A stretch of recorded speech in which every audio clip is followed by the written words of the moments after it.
before I move into today's event, I just want to say that this is our first event for Solas Nua after our sold out, record-breaking, etc., really actually truly fantastic Yes and Yes dance performance by the Liz Roach Dance Company just last weekend. So check out all of our upcoming conversations, our podcasts, our book groups, our films to watch at home, and more at solasnua.org. And of course, be sure to get tickets for BC Adigan and Roddy Doyle's new take on John Millington Synge's classic play, Playboy the Western World, which runs at the Atlas Performing Arts Centre from November 3 to November 20. That will be our sort of in-person play this autumn. And for those of us who are those of you who are joining us by Global Irish Studies, we have a packed semester coming up, already started a couple of weeks ago, and our next event is this coming Tuesday with the European Ombudsman, Emily O'Reilly, and then next Tuesday, I should have written this down, the 4th of October, we will welcome poet and memoirist Sean Hewitt. Both events will be in person, and the Sean Hewitt event will also be broadcast live and recorded for you to watch later. So check it all out at globalirish.georgetown.edu.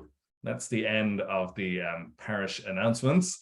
I have a much more exciting task today, and it is to introduce the 6th in our increasingly ill-named trilogy series, Is It About a Bicycle?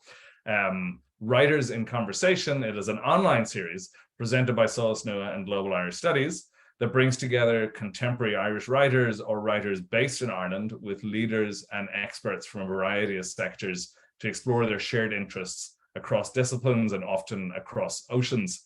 The title, if you know it, comes from Flann O'Brien's classic comic novel, The Third Policeman, which is a meandering tale about the nature of time, death, and the absurdity of human existence. And if you don't know Flann O'Brien's novel, you'll know that it is always about a bicycle.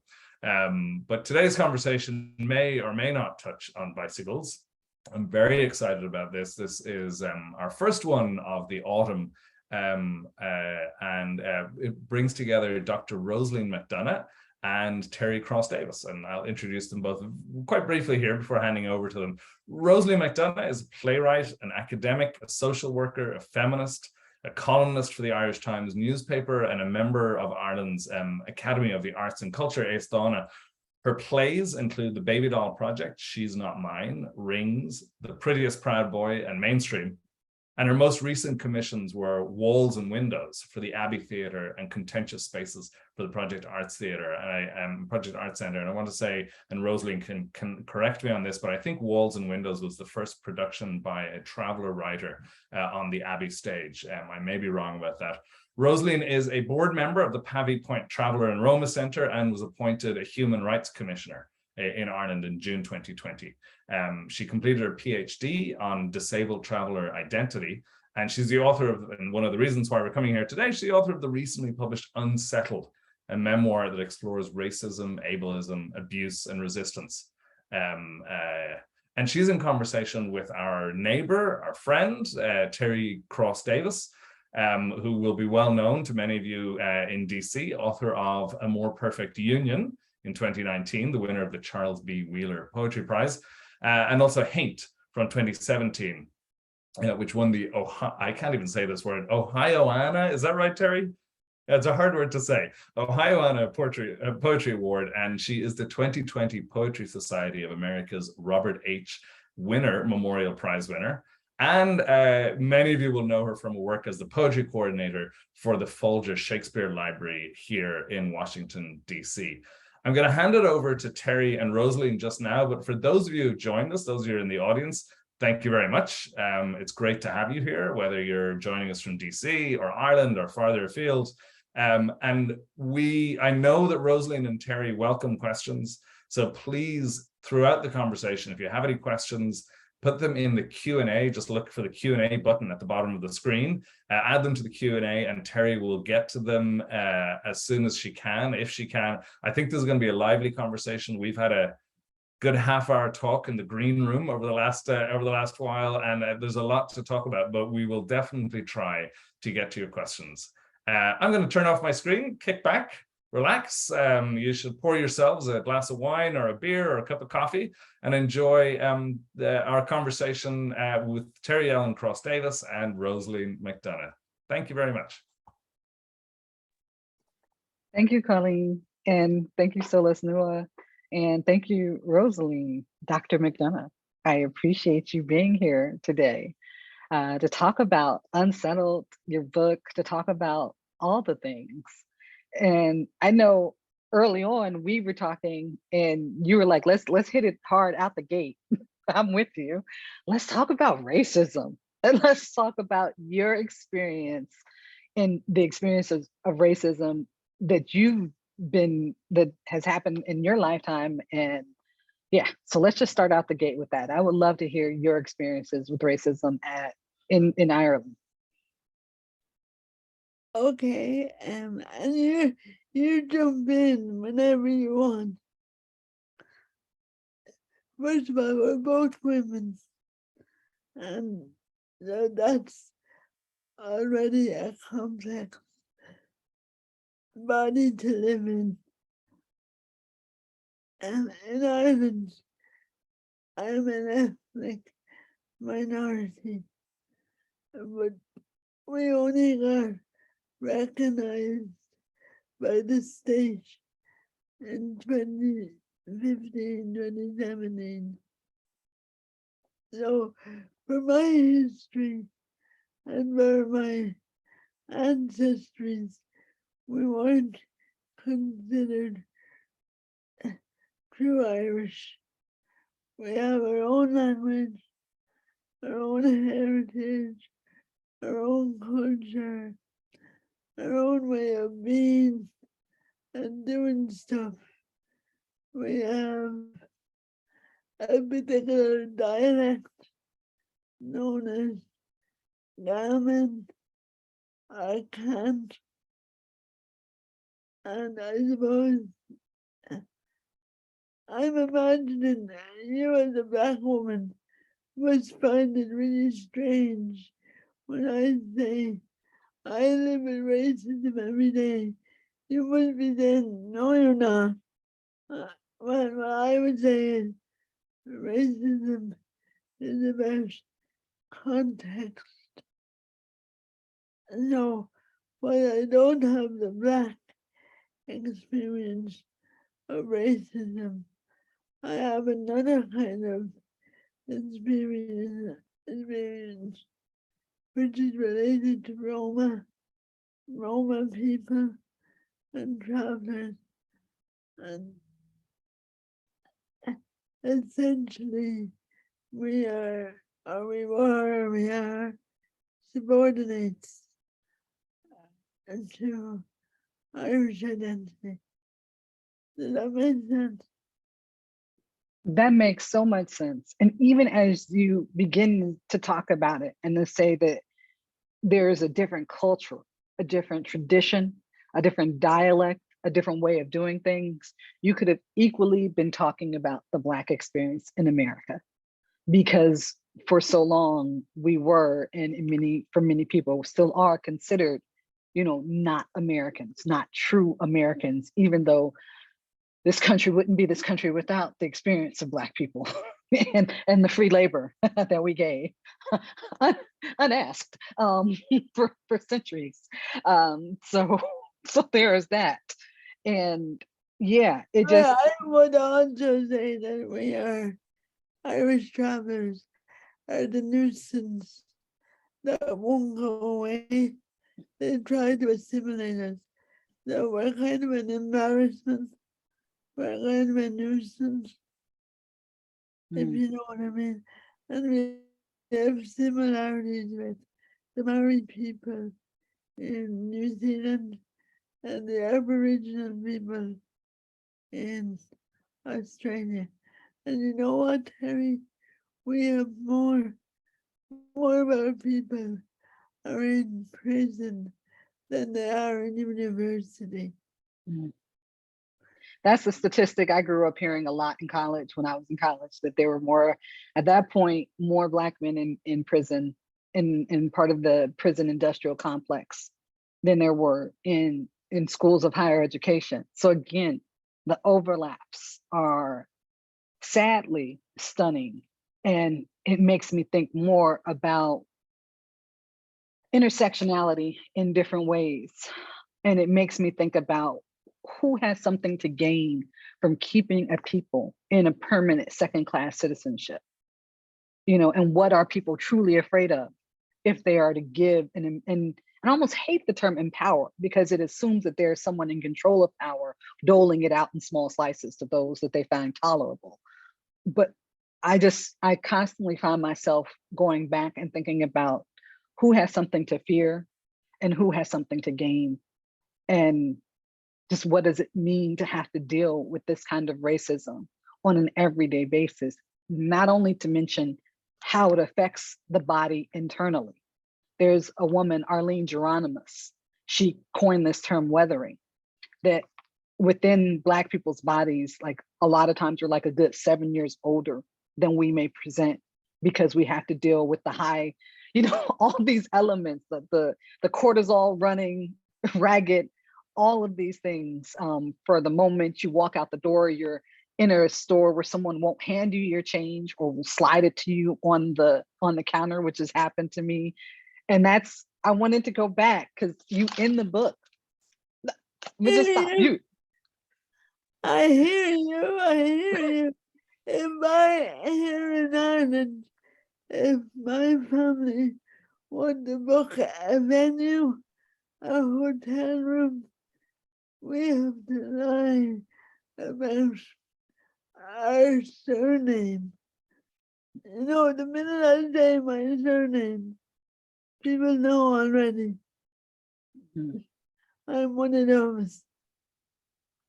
That was fascinating to me too. There were so many elements of your story that really caught me and sang to me. And that was one element too, that the surname was like a giveaway. For me in America, my skin gives me away, and then also now I love also how language is evolving, because we can say, oh, so-and-so is this ethnic identity, but they might be white presenting. So to acknowledge that it's not always what you see, initially, that so-and-so can be this ethnicity or this ethnicity, but be white presenting. And therefore we still need to acknowledge that there's a complexity to how we view ourselves and how we think of ourselves. I think for a long time, Black people and their experience of racism was understood as colorism rather than racism. And in a way, people like me, and we owe you a lot. We owe your writers, we owe your women so much, because they were able to articulate something that we were. We have very different histories, but histories are about context. Don't you agree? Soon as you said that, about the color aspect of it, what popped into my head was Isabel Wilkerson wrote a book called Caste, which talks about how it's like less racism and more this caste system that America has created. And so that kind of blends into and echoes what you're saying, because again, the color is a thing I can't hide. When I walk into a room, when and where I enter, my whole race enters with me, whether I willingly want to bring it into the conversation or not, right? It's there, it's there. It's there. And the thing that frustrates me at times is when people want to pretend like it's not there, because then you're erasing me. And so I'd love to hear you talk a little bit about erasure. We were starting to talk about it earlier, but I'd love for you to talk more about that kind of erasure of who owns the narrative, and like how important was it for you to write this book and craft and own your own narrative? I'm not the first traveler to write a book. There's been a few before me. However, by way of Irish teacher, by way of academia and literature, we've always been the object rather than the subject, whereby other people wrote about us here, and for me, I guess that nobody owns one story, that anybody is free to write whatever and whoever and imagination and all that stuff. However, I would imagine you would say, if you want to write about the Black experience, it does help a little bit more if you're Black. In the same way, the traveler experience is more authentic when it comes from within the community rather than from a settled lens. Does that make sense? It does. It does. Can I ask you to unpack one piece of language for me? And this was new, again, as someone who is not as well versed in all of Irish politics. Settled versus unsettled held such a deep resonance for me. And I love how you kind of not just define, but explore what that language means throughout the book. Can you talk a little bit more about like how those terms came to be and who owns those terms in so many ways? Like who crafted the term and decided who would be settled and who would be unsettled? I don't know, but all I know is when I was a little girl, there was indigenous. I was from the indigenous community, and the settled Irish were the dominant Irish. So we were indigenous minorities. Obviously, that's the official language, but there's all sorts of derogatory vernacular names and terms about each other. We would have particular names about settled people, and they would have particular derogatory terms for us. But I'm not a linguistic, and I don't know. I mean, I don't know where it's. All I know is I know I'm not one of them, and they know I'm not one of them either. They keep reminding me of. I'm sorry, that's not really a good answer. No, you said everything that needed to be said. I am not one of them, and they keep reminding me, and that's why I said, yeah, I know that feeling well. I get reminded a lot, but I'm not. I'm not the. I was just So obviously, I'm a poet, and I was just in a workshop a little bit before this conversation, and there's a poem I'm working on that pulls from Tinder data. And on Tinder, Black women are the least desirable on Tinder, right? And we've been the least desirable, I think, since it started. And Asian men are the least desirable as well, which just makes me think Asian men and Black women just need to figure it out and keep it rolling.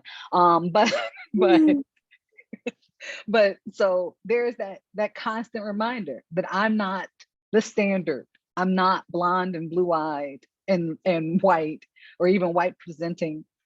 I'm none of those things. So why do I have the audacity to try and eke out a way of being and a way of calling myself beautiful and appreciating how I look and appreciating my culture? right? In a society that does not have the tolerance for me, when again, thinks of me as least desirable on Tinder, right? So that way of constantly being reminded of who you are and your place, it echoes. It echoes. But they don't even bother with the subtlety anymore. They don't even have the good manners to be subtle. They're just Talk. so upfront. And I would say, particularly about my impairment, about my cerebral palsy. And although I've never been on Tinder, but everyday messages of ableism and not even around attraction, but more around being seen as competent or capable or responsible or adult. Do you know what I mean? It's like you're infantilized all the time. Can I read from a little bit from your book, because you just hit the nail on the head for a thing, and I just want to stop and invite people to put their questions in the Q&A as Rosaleen and I are talking. Please don't feel like you can't get a word in edgewise. You can, and just put your question in the Q&A and I will get to it. But you talked about infantilism, and there's a whole other thing too. I want to get to body autonomy too, but just to think on page 21 in your book in the body punishment chapter, this hit hard to me. A child with a disability is cute and manageable. An adult with an impairment is awkward, dependent, clumsy, a burden. The first time I saw an older disabled person, my fear set in. And then you go on to say, you know, a woman, 19 or 20, my 8-year-old self panicked. I'll be as ugly as she is, I thought. People liked me when I was a child. I had to stay small, easy to dress and easy to lift, making me walk, making me talk, pushing me, pulling me, marking me, shaping me, extracting me from myself. Just, oh, that hit hard for me because I have a brother who has cerebral palsy, spastic diaplegia. He's in a wheelchair. And I felt like you gave voice to a lot of the experiences that I've had when I'm with him. And that I wonder if he would give voice to if he had the ability to do so. So I just want to thank you for that. And just, you know, talk a little bit about that if you don't mind. And I think and how important it is to have an ability to see someone with a disability in various stages of life and feel an acceptance and see that mirrored, that how important that mirroring might be. I mean, we both agree that women are seen as dangerous anyway. And we both agree that Black women are seen as ultimately very dangerous, very powerful, unmanageable. And then we see we have the traveler woman who is wild and untameable, and it's all about her sexuality. And then we have the disabled or deaf woman who is appeasing and pleasing and triumphal and you know, will fit in and will contort herself into being smaller and better and all these things. Roxane Gray talks about a lot. And what I love my cerebral palsy. I grew up with other disabled people, so to me, I mean, I can't buy another body. There is no other body for me to be in. And I suppose it's really interesting. You talk about your brother and you watch how people talk to you rather than him, when you're out together, and I imagine all that stuff goes on. And for me,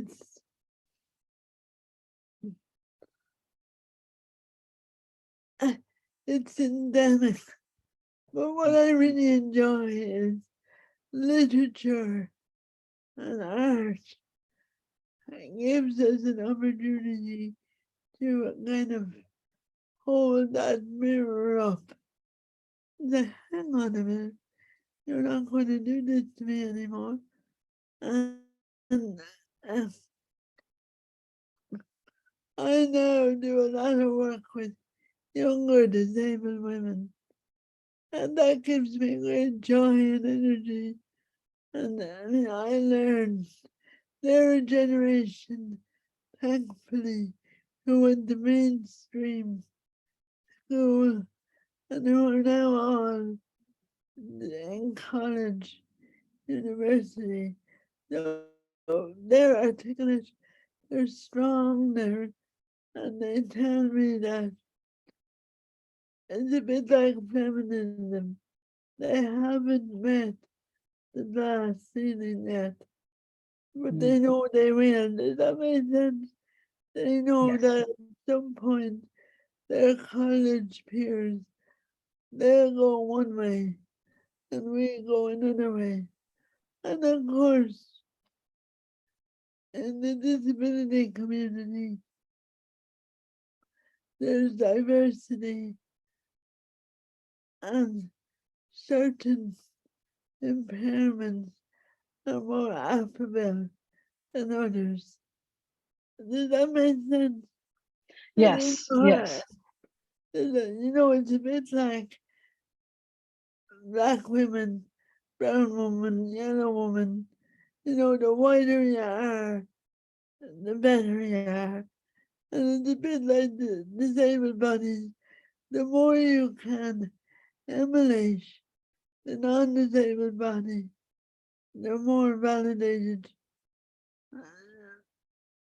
I mean, you know all this. You know, brother, you don't need me. But it's sometimes I'm lucky that I can wake up in the day, have a cup of tea, stay in my pajamas, and just think about this, or read about this, or write about this, because it's very complex. You know, and I think it's identity is ever evolving, and nothing is fixed, and that applies around. The more it evolves, so does the perception of identity. Does that make sense? It does. It does. And I something. I think it's really interesting. In Ireland, transgender people, non-binary people, at the moment there's very few safe spaces. So they end up using our toilets, our restrooms, because, well, to feel safe and whatever. But I think it's really interesting that our bodies almost prescribe not so much who we are, but where we are, if that makes sense. It does. It does.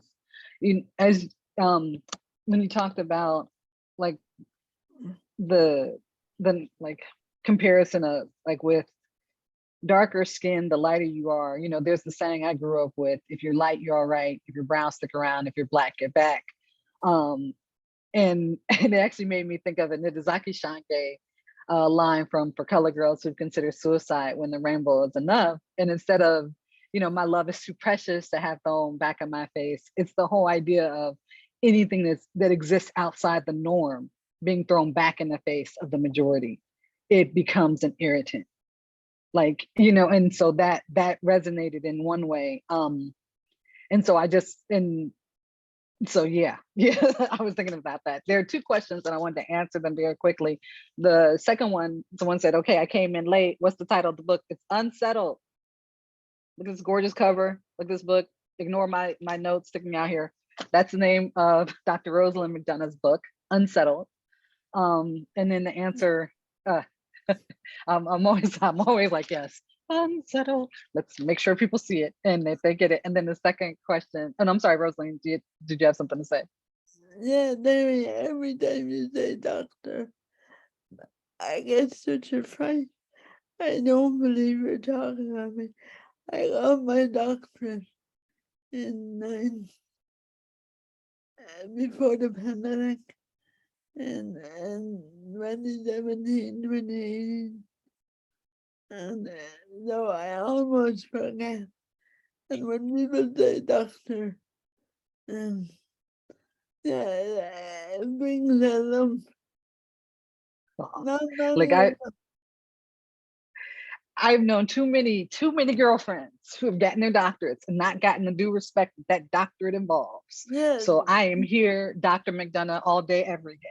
Okay. So I wanted to, someone else said, you know, I'm confused when you talk about walking into a room. Do you want to be differently because of race or no? I don't want to be treated differently because of race. I want my race acknowledged and I want it not held against me is what I want.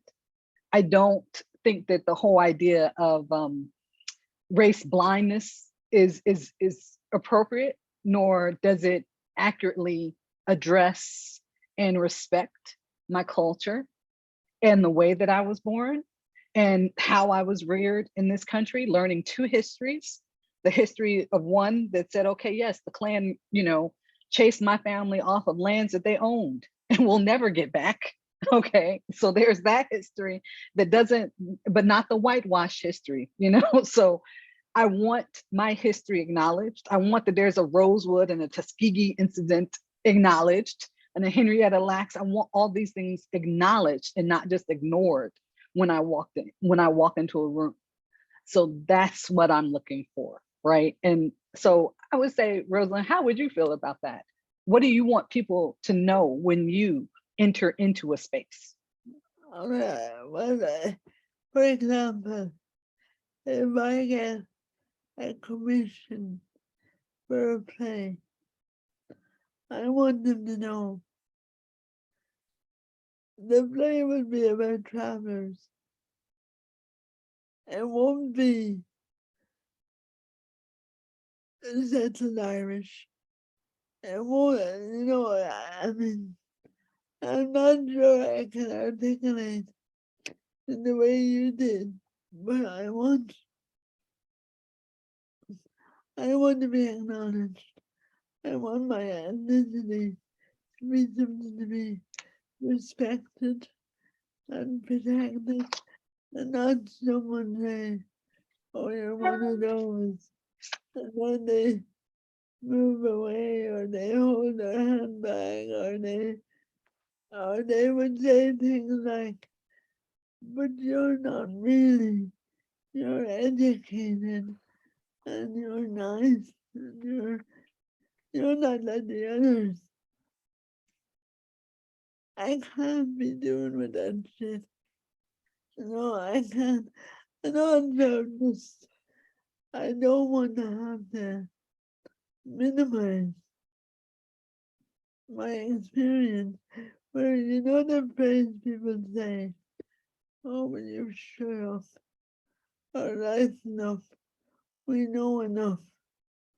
They can never know enough about racism and what it does to your psychological and emotional well-being. So I suppose I want people to be aware. I'm here. Don't talk about me. Talk to me. That's it right there. Don't talk about me, talk to me. Don't talk through me, don't talk around me, talk to me.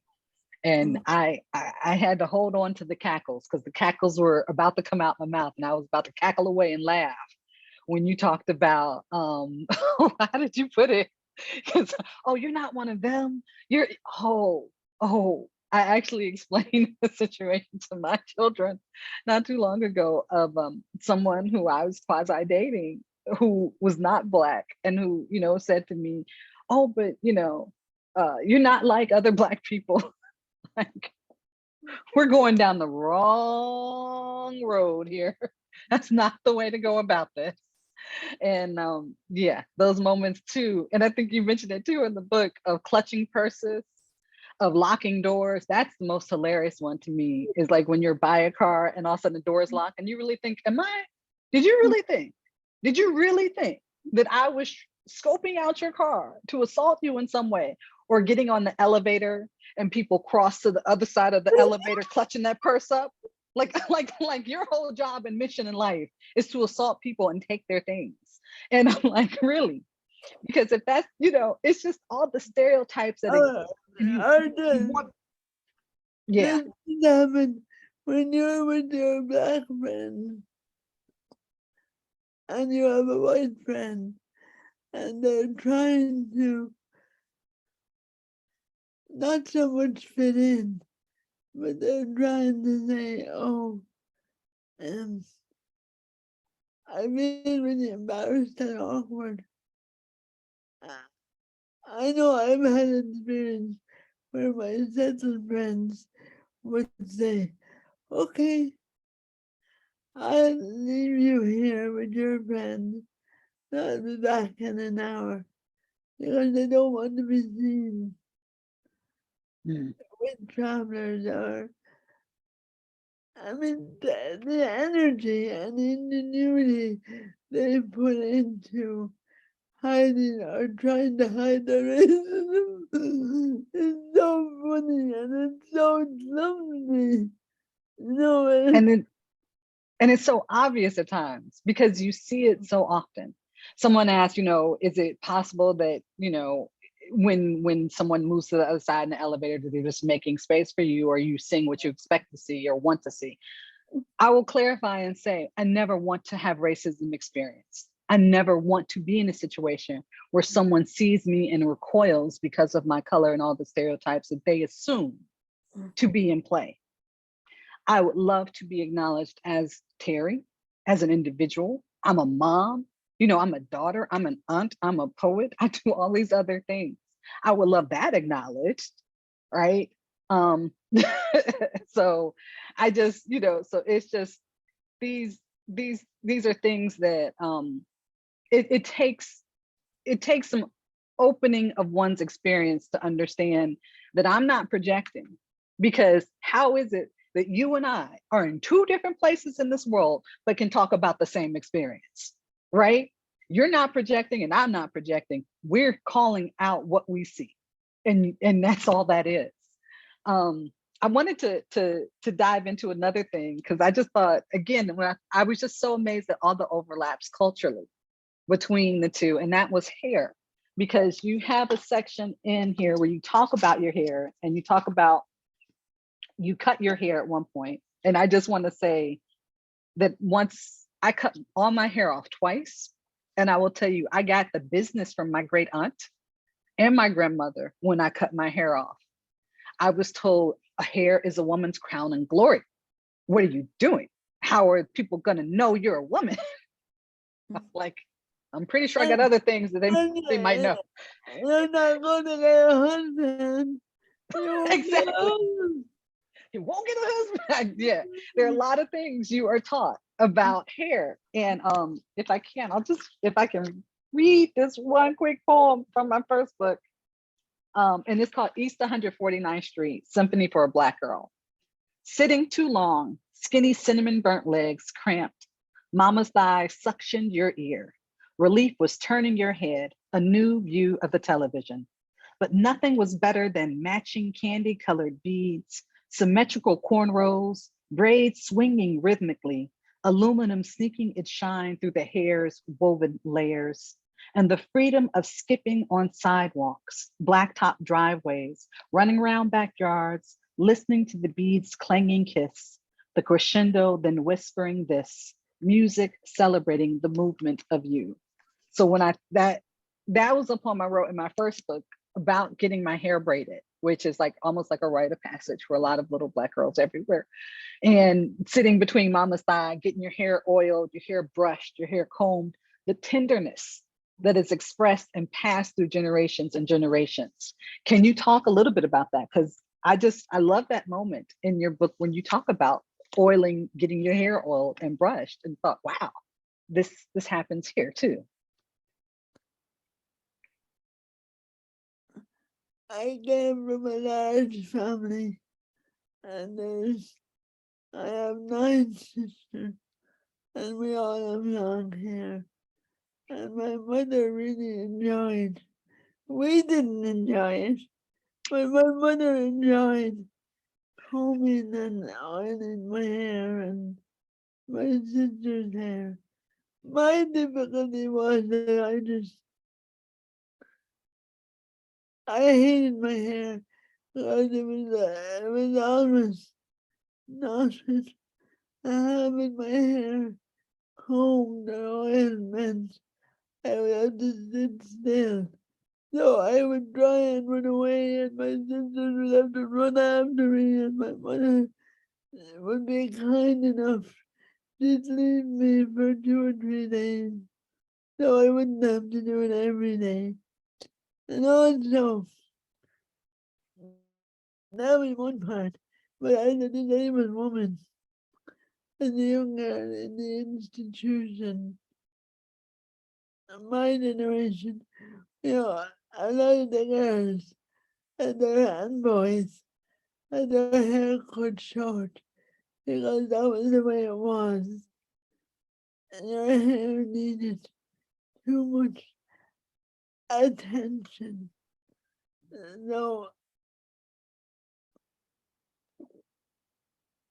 until I started writing the book, I didn't realize I had all this information and experience in my life about my hair that nobody ever told me, oh yeah, I did that, it was in my family. But then I asked other traveler women, and they said, yeah, we did that too. And it was a ritual. And I think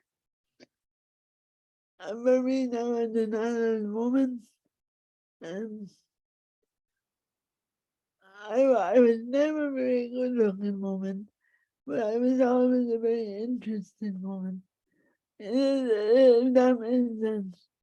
And I think our self-esteem and our self-worth is so much tied up in the veneer on the outside, what people can see, what they can touch, and once they touch it, or once it's tangible, it's no longer yours. But I really enjoy my hair now. Yeah, I don't know what else to say. Well, no, that says a lot. I will say I've had experiences where I've had to tell people that they are not allowed to touch my hair. I have there have been those experiences where there's been the idea that the Black body is public and not private, right? And I wonder if there's some similarities between the disabled body feeling public and not private. You talk about body autonomy, and I found that interesting too. But when does your body belong to you, especially in state institutions and as seen by the state? Can you talk a little bit about that? I think it's very difficult for a lot of women, not just women like me, but our bodies are positioned as public property, either over-sexualized or desexualized, one way or the other. And I also think that how can I put this? I know it's very, as a woman, I feel afraid. I feel different being afraid in this body because I know I'm not anonymous. I know I can't hide in a crowd. I know people will remember what they saw. Does that make sense? I have no anonymity. A disabled body like a black body has no anonymity. It has that kind of a stare, and that stare is almost to erase you and dehumanize you. Am I making sense? Oh yeah, oh yeah. You're singing to the choir and making a lot of sense to this choir. And as you talked about, either like a desexualized body or a hypersexualized body, I said, oh yes, I know this too. That's Mammy, the Mammy figure versus the Jezebel figure, right? Both exist within the Black female pantheon of how our bodies can be looked at. And it was funny enough, someone just mentioned this to me in the context, and we don't have to go all the way here. There was a very good column about Meghan Markle and the Black body and the Black female body in the space that's not meant for that body. And so I was like, someone else had picked up on that too. So all of that makes sense. We did have a question that wanted to know a little bit more about your work in the theater. And I'd love to hear more about that too. And what was it like to see your work on the Abbey stage? So if you can talk a little bit about your theater work, I think, there are people who want to know more. You're a poet. I'm sure you have moments when you're trying to get a rhythm, a rhyme, or in your work, and you're wondering, what am I doing here? I feel that way about, I think I have been trying to write plays for the last 20 years. And although there's a long history in the Irish canon of theatre where travelers are positioned as the thief, the rogue, or the whore, but they've all been written by white, settled, able-bodied men, and there was never any room for travelers to write ourselves into that genre. And also I think as well, for young travelers, we want to see ourselves. If I see one more play about white Irish settlement, Jesus, I mean, I just think, enough. I was very honored and very proud and very scared, and after the Abbey, where do you go? You know what I mean? I'm worried. And yeah, but it was amazing. It was amazing for my family. It was really important for the younger members of my family. And also, a lot of us have never been in the Abbey as an audience member, let alone as a playwright. And also, it's testament to the people in the Abbey. They now realize we're here, we write our own stories, and we, invest in our work, and it'll pay off. But yeah, I loved it. I mean, it was all a bit of a dream, but I loved it. one question came. So I think in answer to you, after the Abbey, where do you go? And someone said, why not Broadway? Why not Broadway? But I just want to go back and echo a thing you said, invest in our work and it'll pay off. I just think that's brilliant, because it literally gives me chills just to say that out loud, because there are so many stories that are not told, so many stories that have been assumed or who've been decentered from their own story. And I'm thinking about just the rash of incredible work we're seeing now from BIPOC writers, from, and those within the disability community in crafting their own narrative. And that's the thing that feels so important to me, is that we are now hearing more of a world of which, and reflecting what we live. My husband works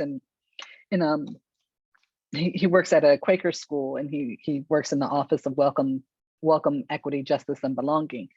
And so we often talk a lot about mirroring, about giving children an opportunity to see themselves reflected back, and how important it is. So for us, it was like reading, The Snowy Day to our little Black boy and little Black girl. So you could see a story where you're in it, but it's not about your race, but you just get to be a kid, right? And how important it is to allow other people to see this. And I just think about the work you talk about now, about mentoring younger students, and what that mirroring is like, and just what would that have meant for you? I mean, I thought about that passage I read just now, where you were worried about becoming an adult. What would it have meant for you to have that kind of mirror available when you were younger? I don't know. But what I will say to you, Teri, and I'm sure you know this, that even in this window of opportunity and this affirmative action moment, and it is only a moment, I know that, and you know that, the white settlement will still find his way in on our space. He'll be the director, he'll be the dramaturg, he'll be the editor. We're never really trusted to manage our own business. You again, you are speaking truth to power.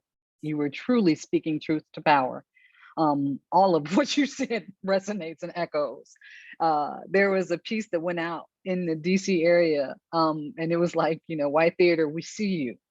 We see, and it addressed some of those issues. Like, there needs to be more directors of color, and there needs to be more dramaturgs and all of this, so that when different narratives are presented, they're not questioned and interrogated for diverging from the mainstream idea of who you're supposed to be and what stereotype you're supposed to fit in.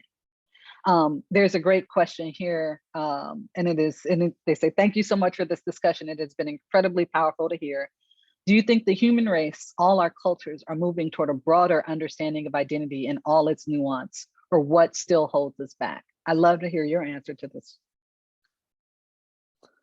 I think there's a globalization of assimilation, pretending that we're all the same. And I think that's equally as damaging as blatant racism. I think there's room for more diversity and more equality rather than segregation. What about you? I think each generation is starting to give me a little bit more hope. I see changes in my children's generation. They're Gen Alpha, and I forget the other one that they're in. So I think that we're seeing more of an embracing of diversity and recognizing that it's not about just the whole idea of like empowering, and it's about splitting it's about splitting all these resources. It's about acknowledging the different voices in the room, and not just for a moment, but forever. Like, that's what I want. I don't want it to be, oh, I did this nice thing and I'm projecting my values, and I'm going to make it look nice. I want it to be real and lasting change. I want a new constitution, but don't ask me about that. But I do, lately, I have felt a little bit more hope as I look at my children. I look at their interactions with the world, and I look at what they task the world to do, and how they feel more like they have the ability to do that, to change, than I did. I felt like I had to stay within the system and succeed. And now I look at them and they're like, forget the system. We're gonna break it open and do something new. And I love that. So I think we're getting there. And I think the more people read outside of their own comfort zones and their identities, and recognize that everyone has something to contribute to the greater conversation, and that everyone's voice should be heard, then, and even then, I'm like, I'm aware of the ableist language in that, to be heard. You know what I mean? So it's like, I want everyone at the table forever and ever, always. Amen. Yeah. And I know, yeah, I know our time is up. We're like 2 minutes from the hour. I can't believe this hour went by this quickly. Thank you, Dr. Rosaleen McDonagh. I really appreciated this time talking with you. Well, thank you, Teri. And when you're in Dublin again, call me. Will do. Will do. Thank you both. This has been, for those of you who are just joining us here in the audience, there is another person here. It is Mary Turcott, and I want to thank Mary Turcott for holding us together on the technical side. But Mary and I were also sending messages to each other to say how this was a riveting conversation, and I don't want to pick favorites, but it might be my favorite so far of Is It About a Bicycle? This has just been so much to hear from you, and spoken with such passion and such conviction. This has been a real pleasure. So Dr. Rosaleen McDonagh, thank you very much. And Teri, our neighbor, our friend, it's great to have you with us again. Thank you so much. I dropped in the chat there, just to remember that that Rosaleen's book is called Unsettled, and there's a link to the book in the chat. And also Teri's latest book is A More Perfect Union. And there's a link to that book in the chat as well. Just a final word for me to say that Solas Nua is the next, the seventh, I think, in the increasingly ill-named trilogy, Is It About a Bicycle, will take place on December 7th. We will have Irish writer, essayist Sinead Gleeson. And who she will be in conversation with is TBA. But it will be another riveting conversation. So Rosaleen, Dr. McDonagh, Teri, and to Mary, who's been helping us out, and to all of you who are in the audience, who are joining us live, but also to all of you who will be watching a recording of this, we really appreciate your being with us for what's been a fantastic and really intellectually bracing conversation. I've really enjoyed it. I'm sure we all have. So thank you very much. I think our webcast is just about to end right on time. That never happens.